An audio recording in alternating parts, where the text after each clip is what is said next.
மூத்த பத்திரிகையாளர் பிரியன் இணைகிறார். பிரியன், சந்திப்பு இருக்காதுன்னு முதல்ல சொல்லப்பட்டுச்சு, பிறகு பாஜகவின் செய்தியாளர் சந்திப்பு அப்படின்னு அது மாறுச்சு.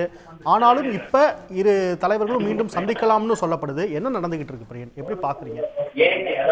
இல்ல அடிப்படையில ஒரு விஷயம் தான் சார். அதாவது அமித்ஷா வந்து சென்னைக்கு வந்தது எடப்பாடி அவர்களை சந்தித்து ஒரு ஜாயிண்ட் பிரஸ் கான்ஃபரன்ஸ் மூலமாக இந்த கூட்டணியை பற்றி முறைப்படி அறிவிப்பு தெரிவிக்கலாம்னு வந்தாரு. எடப்பாடியோட முதல் கோரிக்கை அண்ணாமலை மாற்றம், அந்த விஷயம் நடந்திருக்கு. ஆனால் அதே சமயம் பார்த்தீங்கன்னா அண்ணாமலையை வந்து தென்னக பொறுப்பாளராக போடுற மாதிரியான ஒரு செய்தி வந்திருக்கு. அதனால எடப்பாடி வந்து யோசிக்கிறார், நீங்க இங்கிருந்து தலைவர் பதவியிலேருந்து எடுத்துட்டு அவர் நீங்க தென்னக பொறுப்பாளராக போட்டீங்கன்னா மறுபடியும் தமிழ்நாடு விஷயத்துல அவர் தலையிடுவாரு, அந்த விஷயத்துல வந்து கிளியர் பண்ணுங்க அப்படின்ற மாதிரி சொல்லிட்டு அவர் சந்திக்கிறத வந்து டிலே பண்ணிட்டு இருக்காரு ஆக்சுவலா. அதனால தான் பிரஸ் கான்ஃபரன்ஸும் டிலே ஆயிட்டு இருக்கு. ஸோ அந்த அந்த அண்ணாமலைக்கு என்ன ஒரு மாற்று பொசிஷன் கொடுக்கறது, அந்த மாற்று பொசிஷன் தமிழ்நாடு சம்பந்தப்பட்டதா எதுவும் இருக்கக்கூடாதுன்றதான் எடப்பாடியோட ஒரு பாயிண்டா இருக்கு. ஆனால் இவங்க என்ன சொல்றாங்க, பாஜக அது அந்த விஷயத்தை நீங்க சொல்ல முடியாது, நீங்க தமிழ்நாடு தலைவர் மாற்றணும்னு சொன்னீங்க, கூட்டணிக்காக நாங்க அதை மாற்றினோம், நாங்க இது நீங்க ஒத்துக்கணும், நீங்க வந்து அப்படின்ற மாதிரி ஒரு ப்ரெஷர் பண்ணாங்க. பட் ஆனால் இபிஎஸ் வந்து யோசிக்கிறாரு. ஏன்னா அவருக்கு இன்னொரு டிமாண்ட் வந்து பாஜக அழுத்தமாக வைக்கிறாங்க, ஓபிஎஸ் வந்து நீங்க கன்சிடர் பண்ணணும் நம்ம கூட்டணிக்குள்ள அப்படின்ட்டு. அது உங்க கட்சியில சேர்த்துக்கோங்கன்றாங்க, அது முடியாது அப்படின்றது தெளிவா இருக்காரு. ஸோ அமித்ஷா வந்து எந்த பர்பஸ்க்காக சென்னைக்கு வந்தாரோ அந்த பர்பஸ் வந்து நிறைவேறல ஆக்சுவலா. நம்ம எடப்பாடியோட டிமாண்ட் ஒரு டிமாண்ட் ஃபுல்ஃபில் ஆச்சே தவிர அதுல பாதி தான் நிறைவேறிருக்கு. சப்போஸ் இவர் தென்னக பொறுப்பாளராக போட்டா என்ன பண்றதுன்னு ஒரு தயக்கம் வந்து எடப்பாடிக்கு இருக்கு. அதை வந்து பாஜக தரப்புல இருந்து இன்னும் கிளியர் பண்ணாத இருக்காங்க ஆக்சுவலா. ஸோ அந்த பாயிண்ட்ல தான் வந்து இந்த சந்திப்பு வந்து டிலே ஆயிட்டு இருக்கு. ஓபிஎஸ் வந்து சந்திக்கிறதுக்கு அமித்ஷா தற்சமயத்துக்கு ரெடியா இல்லை போல் இருக்கு. ஏன்னா எடப்பாடியோட விஷயத்தை ஃபைனலைஸ் பண்ணி இந்த கூட்டணி அனௌன்ஸ் பண்ணணும்னு பார்த்தாரு.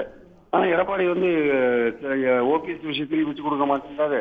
அண்ணாமலையை வந்து நீங்க மறுபடியும் ஒரு போஸ்டிங் போடும்போது தமிழ்நாடு சம்பந்தப்பட்ட எந்த விஷயத்தையும் இவர் தலையிடக்கூடாது அப்படின்ற ஒரு அந்த மாதிரியான ஒரு போஸ்டிங் கொடுங்கன்ற மாதிரி எடப்பாடி வலியுறுத்துறார். ஸோ இந்த ரெண்டு காரணங்கள்னால வந்து அமித்ஷாவுடைய அந்த பிரஸ் கான்ஃபரன்ஸ் தள்ளி போயிட்டு இருக்கு. எடப்பாடி அமித்ஷாவோட சந்திப்பு தள்ளி போயிட்டு இருக்கு ஆக்சுவலா. பிரியன், இப்ப இந்த கூட்டணி ஆட்சி அப்படிங்கிற கேள்வி இதில் எழுது. அமித்ஷா வந்து ட்விட்டர்ல போட்டதுலேருந்து தேசிய ஜனநாயக கூட்டணின்னு சொல்லிட்டு வந்தாரு. நாடாளுமன்ற தேர்தல் வேற, சட்டமன்ற தேர்தல் வேற. இதை எடப்பாடி ஏத்துக்கலையா? அதுவும் தாமதத்துக்கு காரணமா? இல்ல, அதாவது அஇஅதிமுக தலைமையிலான கூட்டணி என்றுதான் எடப்பாடி சொல்ல விரும்புகிற ஒரு விஷயம். என்டிஏ கூட்டணி, என்டிஏ அப்படின்னு நீங்க சொன்னீங்கன்னா கூட தமிழ்நாட்டில் என்டிஏக்கு தலைமை தாங்கிற கட்சி அஇஅதிமுக தான். அதனால அஇஅதிமுக தலைமையிலான கூட்டணி தான் நீங்க போடணும். அதனாலதான் பிரஸ் கான்ஃபரன்ஸ்ல முதல்ல என்டிஏன்னு ஒரு பேனர் போட்டாங்க அந்த பேக் டிராப்ல. அதை வந்து எடுத்துட்டு அப்புறம் பாஜகன்னு போட்டாங்க. ஸோ என்டிஏன்னு சொல்றது வந்து அதிமுகல விரும்பல. ஸோ அதிமுக வந்து பாஜக சொல்ற எல்லாத்தையும் கேட்கறதுக்கு ரெடியா இல்லை.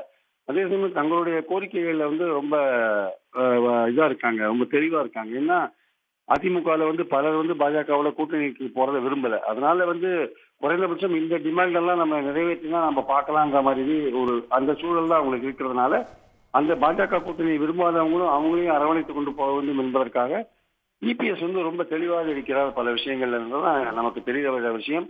அதனால என்டிஏ கூட்டணி என்பதை விட தமிழ்நாட்டில் நாங்கள் தான் பெரிய கட்சி, இந்தியா கூட்டணினா திமுக தான் தலைமை தாங்குது, அதே மாதிரி என்டிஏ கூட்டணினா அதிமுக தான் தலைமை தாங்கும். ஸோ அஇஅதிமுக தலைமையிலான கூட்டணி என்ற விஷயத்தை தான் அவர் தொடர்ந்து ஒரு வலியுறுத்துறார். நாங்கள் தான் முதல்வர் கேண்டிடேட், நாங்கள் தான் முதன்மை கட்சி அப்படின்றதையும் அவர் வந்து தொடர்ந்து அவர் பாஜகவினருக்கு தெளிவுபடுத்திக் கொண்டிருக்கிறார். அவர்கள் மறுபடியும் என்டிஏ என்கிற ஒரு விஷயத்தை பொதுமைப்படுத்துவது இவருக்கு வந்து ரொம்ப சங்கடமா இருக்கு. அதே சமயம் செங்கோட்டையன் போன்றவர்கள் மூலமாக ஒரு குடைச்சல் கொடுப்பது, ஒரு குழப்பத்தை உருவாக்குவது போன்ற விஷயங்கள்லையும் பாஜக இறங்கியிருக்கிறதுனால அந்த வருத்தத்தையும் வந்து எடப்பாடி வந்து பாஜக தெரிவிச்சிருக்கார். ஸோ இந்த மாதிரியான விஷயங்கள் சிலதெல்லாம் ஃபைனலைஸ் ஆகாதனால எடப்பாடி அமித்ஷா சந்திப்பு வந்து டிலே ஆகிட்டு இருக்கு. அவன் சந்திப்புக்கு அப்புறம் ஒரு தெளிவான ஒரு பிரஸ் கான்ஃபரன்ஸை கொடுக்கலாம்னு அமித்ஷா நினைக்காது. அது இன்னும் ஒரு மணி நேரத்துக்குள்ள அவரோட முடிவு தெரிஞ்சிடும் ஆக்சுவலா. இப்போ நேற்று மருத்துவர் ராமதாஸ் கொடுத்த ஒரு அதிர்ச்சி வைத்தியமும் எடப்பாடிக்கு வந்து உற்சாகத்தை கொடுத்துருச்சா? இல்லை, ராமதாஸை பொறுத்த மட்டும் அவங்க வந்து தேர்தல் சமயத்தில் என்ன மாதிரியான கூட்டணி வச்சுக்கலாம், அப்போ இருக்கிற சூழல் எப்படி இருக்கும்னு அவங்க அந்த எண்ணத்துல தான் இருக்காங்க. ஆனால் இப்போ வந்து போன எலெக்ஷனில் வந்து அவங்க பாஜகவோட இருக்காங்க, என்டிஏல இருந்தாங்கன்னா கூட அப்படியே அமித்ஷாவை அன்புமணி சந்திச்சா கூட தேர்தல் சமயத்தில் அவங்க எந்த மாதிரியான முடிவு எடுப்பாங்கன்னு சொல்ல முடியாது. அவர்கள் எல்லா ஆப்ஷனையும் ஓப்பனாக தான் வச்சிருக்காங்க. அவர்கள் வந்து இப்பவே வந்து தாங்கள் என்டிஏல இருக்கோன்றத அமித்ஷாவை சந்தித்து தெளிவுபடுத்த விரும்பல அவங்க ஆக்சுவலா.